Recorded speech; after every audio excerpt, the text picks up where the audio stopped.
नमस्कार मित्रों, आप सभी का स्वागत है हमारे YouTube चैनल तरुण जी के क्लास में। मैं हूं तरुण और मैं आज आपके लिए लेके आऊं मैथ्स पेडागोगी के सेक्शन। मित्रों, रोजाना हमारी क्लास सुबह 11 बजे, याद रख लीजिएगा टाइम टेबल।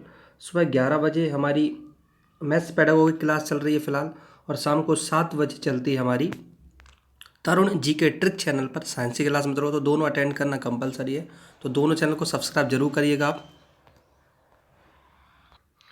और जो हमारे चैनल पर नए हैं, सबसे पहले हमारे चैनल को सब्सक्राइब करिएगा, साथ ही वीडियो को लाइक ज़रूर दीजिएगा और लास्ट में कमेंट करके बताइएगा आपको कितने मार्क्स मिले। और जो लाइव सेशन चल रहा है तो उसमें सभी को कमेंट करना कंपलसरी, आंसर देना कंपलसरी, उसके बाद मैं तुरंत आंसर बताऊंगा आपको। फिलहाल चलते हैं हमारे फर्स्ट क्वेश्चन की ओर। हमारा फर्स्ट क्वेश्चन है, क्योंकि अभी सीरीज चल रही है, इसके पहले भी बहुत सारे वीडियोज़ में डाल चुका हूँ, तो प्ले लिस्ट में जाके आप वो वीडियोज़ को ज़रूर देखें। तो आज का क्वेश्चन है फर्स्ट हमारा, माप की अवधारणा विकसित करने हेतु अपनाए गए निम्नलिखित कार्यों को क्रम से लगाइए।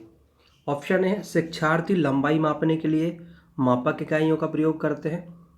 ऑप्शन बी है, शिक्षार्थी लंबाई मापने के लिए अमानक इकाइयों का प्रयोग करते हैं। ऑप्शन सी है, शिक्षार्थी सरल अवलोकन द्वारा वस्तुओं का सत्यापित करते हैं। और ऑप्शन डी है, शिक्षार्थी मीटरी इकाइयों के बीच संबंधों को स्थापित करते हैं। ये हमारे 4 ऑप्शन है। तो मित्रों, जब आप देखोगे इस टाइप के क्वेश्चन है तो आपको एक सीक्वेंस में जमाना रहता है।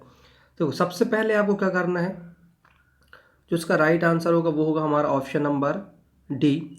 सबसे पहले आपको क्या करना है, शिक्षार्थी या सरल अवलोकन द्वारा वस्तुओं को सत्यापित करते हैं। देन उसके बाद क्या करते हैं, शिक्षार्थी लंबाई मापने के लिए अमानक इकाइयों का प्रयोग करते हैं। उसके बाद ये आएगा ऑप्शन नंबर ए, शिक्षार्थी लंबाई मापने के लिए मानक इकाइयों का प्रयोग करते हैं। फिर लास्ट में ऑप्शन आएगा डी, शिक्षार्थी मीटर इकाइयों के बीच संबंधों को स्थापित करते हैं। पहले आपने अवलोकन किया, फिर आपने अमानक किया, देन उसके बाद आपने मानक इकाई का प्रयोग किया, और लास्ट में मीटर इकाई के बीच संबंध स्थापित कर दिया। ये हमारा राइट आंसर होगा। नेक्स्ट क्वेश्चन की ओर चलते हैं मित्रों। नेक्स्ट क्वेश्चन है, क्षेत्रफल की अवधारणाओं से परिचित कराने के लिए शिक्षक खाली स्थान से शुरुआत कर सकते हैं। ऑप्शन ए है, भिन्न आकारों की आकृतियों का क्षेत्रफल ज्ञात करने के लिए सूत्रों को स्पष्ट करना। ऑप्शन बी है, हथेली, पत्ते, नोटबुक आदि से विभिन्न वस्तुओं की सहायता से किसी आकृति के क्षेत्रफल की तुलना करना। ऑप्शन सी है, आयत की लंबाई और चौड़ाई का पता लगाना और आयत के क्षेत्रफल के सूत्र का प्रयोग करते हुए क्षेत्रफल ज्ञात करना। और ऑप्शन डी है, इकाई वर्ग गणन की सहायता से आकृतियों का क्षेत्रफल ज्ञात करना। तो इसका जो राइट आंसर होगा क्वेश्चन के हिसाब से, देखो, क्षेत्रफल की अवधारणा से परिचित कराने हेतु शिक्षक खाली स्थान से शुरुआत करेगा, तो जो इसका राइट आंसर है वो ऑप्शन नंबर बी होगा।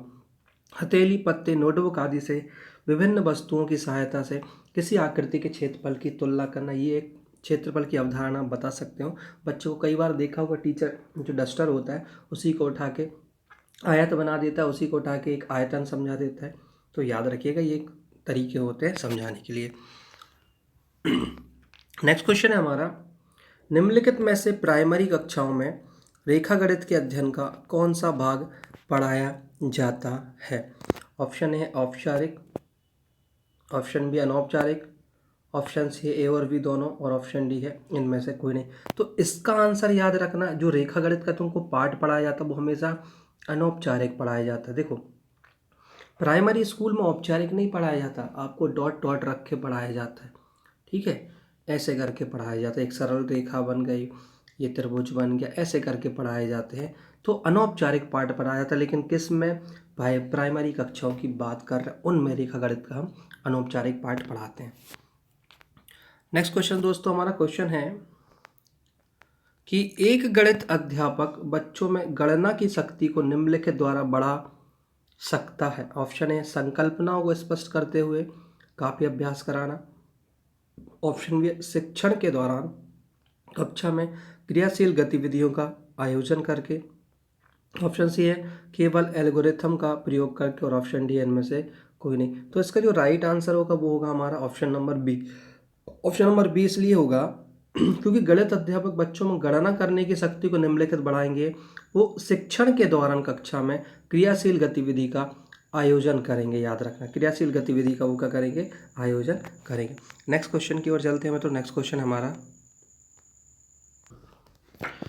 हाँ नेक्स्ट क्वेश्चन है मित्रों हमारा 76 क्वेश्चन है, मतलब 6 क्वेश्चन है।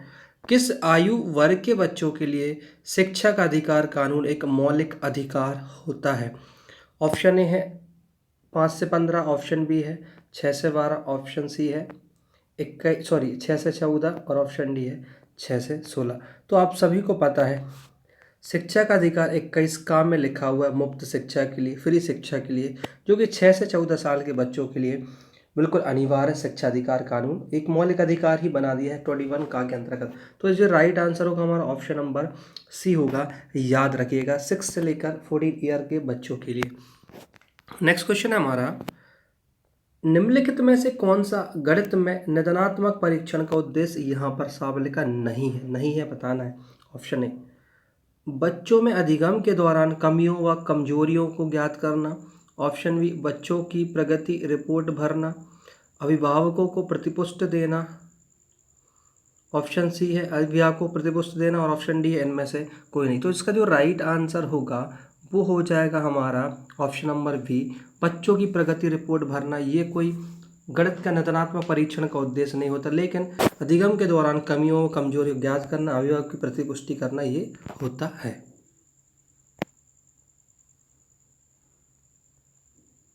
नेक्स्ट क्वेश्चन मित्रों हमारा कि राष्ट्रीय पाठ्यचर्या की रूपरेखा 2005 में यह उल्लेख किया गया है कि गणित शिक्षण महत्वाकांक्षी, सुसंगत और महत्वपूर्ण होना चाहिए।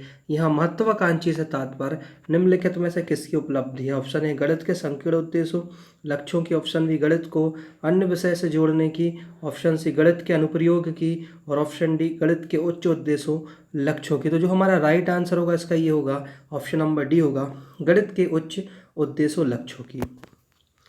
नेक्स्ट क्वेश्चन मित्रों हमारा, क्वेश्चन थोड़े से बड़े हैं फ्रेंड्स इसमें ना, तो हम थोड़े से क्वेश्चंस आज कम कवर करेंगे जिससे कि आपको कोई प्रॉब्लम ना जाए और आपका टाइम भी ज़्यादा कंज्यूम ना हो। क्वेश्चन है हमारा कि कक्षा सेकंड में सम संख्या और विषम संख्या की संकल्पना का परिचय मूर्त मतलब प्रत्यक्ष वस्तुओं का दी गई संख्या का साथ युगलन से क्रियाकलाप द्वारा किया गया है। इसके पश्चात शिक्षिका ने छात्रों से यह जांच कराने के लिए कहा है कि वे ये देखें, ऑप्शन ए रंगों के डिब्बों में क्रेयॉनों की कुल संख्या सम है अथवा विषम, ऑप्शन बी है उनकी गणित में कॉपी में कागजों पेजों की संख्या सम है अथवा विषम।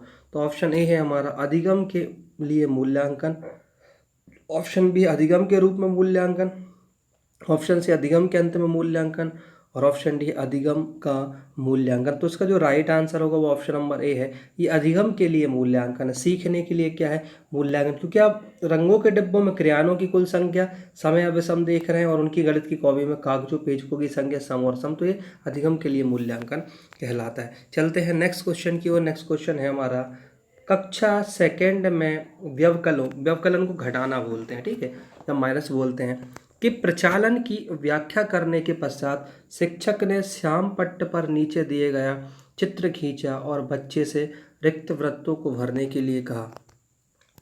ये आपका फिगर बना हुआ है, ठीक है। तो इस अभ्यास का उद्देश्य है क्या? इस अभ्यास का उद्देश्य है क्या? ऑप्शन ए है संकलन और व्यवकलन की कुशलता को प्रबल करना, ऑप्शन बी है संकलित मूल्यांकन, ऑप्शन सी है छात्रों के लिए मजेदार क्रियाकलाप की व्यवस्था करना और ऑप्शन डी है मस्तिष्क का गणितीयकरण। तो इसका जो राइट आंसर होगा दोस्त वो होगा संकलन और व्यवकलन की कुशलता को प्रबल करना। देखो ऊपर लिखा हुआ ये देखो माइनस माइनस माइनस बने तो 10 में से माइनस करना है ना, तो ऐसे करके वो लिखा हुआ है, ठीक है। हाँ नेक्स्ट क्वेश्चन है मित्रों हमारा कि नीचे गए चित्र में कुल कितने आयत हैं ये आपको ज्ञात करना है। तो आपको आयत ज्ञात नहीं करना क्या है, उपर्युक्त प्रश्न जांच कर रहा है शिक्षार्थी के ज्ञान की, ऑप्शन बी शिक्षार्थी के समझ बोधगम्यता की, ऑप्शन सी शिक्षार्थी की सृजनता की, और ऑप्शन डी है शिक्षार्थी को याद करने की शक्ति की। तो इसका जो राइट आंसर है वो है शिक्षार्थी के समझ बोध गम्यता की। क्यों? क्योंकि इसके लिए आपको समझ लगेगा, आपको दिखाना है इनमें कितने आयत हैं। तो 1 2 3 आयत हो गया, 1 आयत 2 आयत 3 आयत, ऊपर वाला हो गया 4, फिर ये हो गया 5, ये हो गया 6, फिर उसके बाद ये हो गया 7, ऐसे करके ये हो गया 8, ऐसे कर करके आपको बहुत सारे यहाँ पर काउंट करने पड़ेंगे। हाँ, नेक्स्ट क्वेश्चन की ओर चलते हैं मित्रों। नेक्स्ट क्वेश्चन है हमारा, नीचे दिया गया कौन सा क्रियाकलाप कक्षा 3 के छात्रों की समस्याओं को हल करने में कुशलता में वृद्धि के लिए है? ऑप्शन है कोई वर्ग पहेली जिसमें सीखे गए सभी मुख्य पदों जैसे सम संख्या, विषम संख्या, भाज्य संख्या, अभाज्य संख्या आदि के संकेत सुराग दिए गए हों। ऑप्शन बी है कोई सामूहिक परियोजना प्राथमिक कक्षाओं के छात्रों को समान रूप से 4 सदनों स्कूल की सदन प्रणाली में किस प्रकार विभाजित किया जाए ताकि हर सदन में खेल, कला, संस्कृति और शैक्षिक क्रियाकलाप के प्रभावशाली छात्र हो। ऑप्शन सी है कक्षा में संख्या और प्रचालन विषय पर अंतर वर्ग पहेली प्रतियोगिता आयोजित कराना। और ऑप्शन डी है कोई कार्यपत्र जिसमें 4 मूल प्रचलों पर समस्या जैसे 25 इंटू 34,451/11 शामिल हो। तो इस टाइप के क्वेश्चन में जो आपको आंसर लगाना रहेगा वो आपको लगाना है ऑप्शन बी, कोई सामूहिक परियोजना। याद रखना, कोई सामूहिक परियोजना जिसमें प्राथमिक कक्षाओं के छात्रों को समान रूप से 4 सदनों स्कूल की सदन प्रणाली में किस प्रकार विभाजित किया जाए ताकि हर सदन में खेल, कला, संस्कृति और शैक्षिक क्रियाकलाप को प्रतिभाशाली हो सके। नेक्स्ट क्वेश्चन मित्रों हमारा क्वेश्चन है, कक्षा 3 में गुणन की इकाई में अनुमोदित मूल संकल्पना है 2 अंकीय संख्या को 2 अंकीय संख्या से गुणा करना। गुणन के गुणधर्म क्रय गुण और समूह गुण। ऑप्शन सी है गुणन पर आधारित शब्द समस्या। ऑप्शन डी है 3 अंकीय संख्याओं को 10 से गुणा करना। तो जो इसका राइट आंसर होगा मित्रों वो होगा हमारा ऑप्शन नंबर बी, गुणन के गुणधर्म क्रय गुण और समूह गुण का मूल संकल्पना होगी। नेक्स्ट क्वेश्चन मित्रों, नेक्स्ट क्वेश्चन हमारा, भिन्न की इकाई से शिक्षक ने छात्रों से किन्हीं 5 भिन्नों की सूची बनाने के लिए कहा। यह प्रश्न संकेत क्या करता है? ऑप्शन ए सोचने के लिए उच्च स्तर, ऑप्शन बी है विश्लेषणात्मक सोच को, ऑप्शन सी है त्रिविमीय आकाशीय सोच को, और ऑप्शन डी है सोचने के लिए निम्न स्तर को। तो इसका जो राइट आंसर वो होगा सोचने के लिए निम्न स्तर को, क्योंकि भिन्न की इकाई से शिक्षक ने छात्रों से किन्हीं 5 भिन्न की सूची बनाने के लिए कहा।